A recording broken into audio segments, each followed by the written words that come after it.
হঠাৎ করে সিদ্ধান্ত হলো আমরা মাওয়া যাব, মাওয়া গিয়ে ইলিশ ভাজা খাবো। তখন রাত 10:30।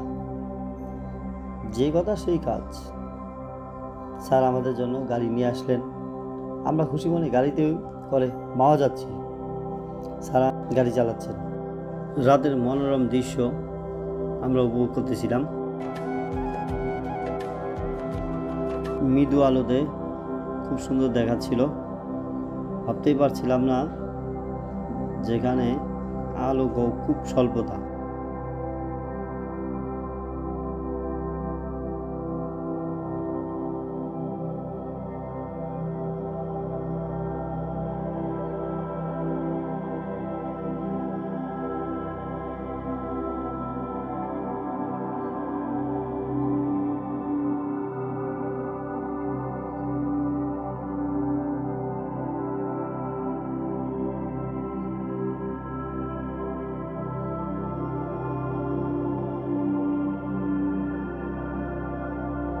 সবাই মিলে মাওয়াতে আমরা শখের হাড়ি রেস্টুরেন্টে নামলাম।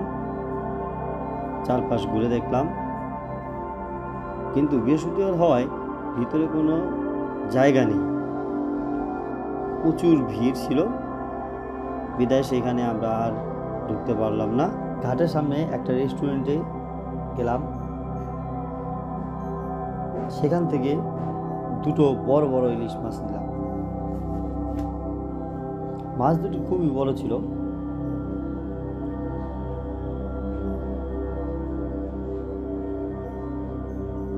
তারপর আমরা মাছগুলো কাটতে দিলাম।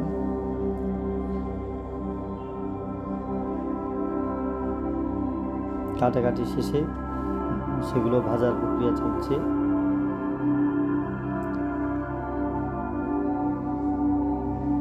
মাছ ভাজার সাথে বেগুন হবে না তা কি হয়?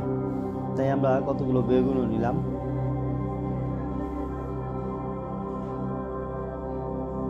একে একে সবগুলো বেগুন আর মাছ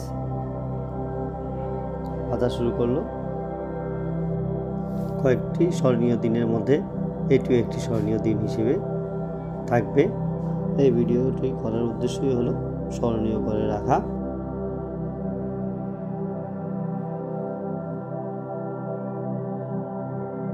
আমিও তাদের সাথে হেল্প করলাম।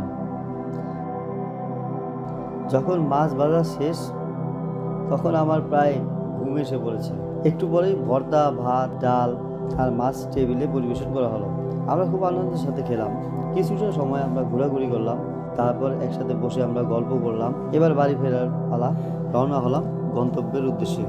বাড়িতে আসার পর ফজরের আজান দিয়েছে। যাই হোক, সবাই মিলে খুবই আনন্দ করলাম। ভিডিওটি ভালো লাগলে লাইক, কমেন্ট ও শেয়ার করতে ভুলবেন না।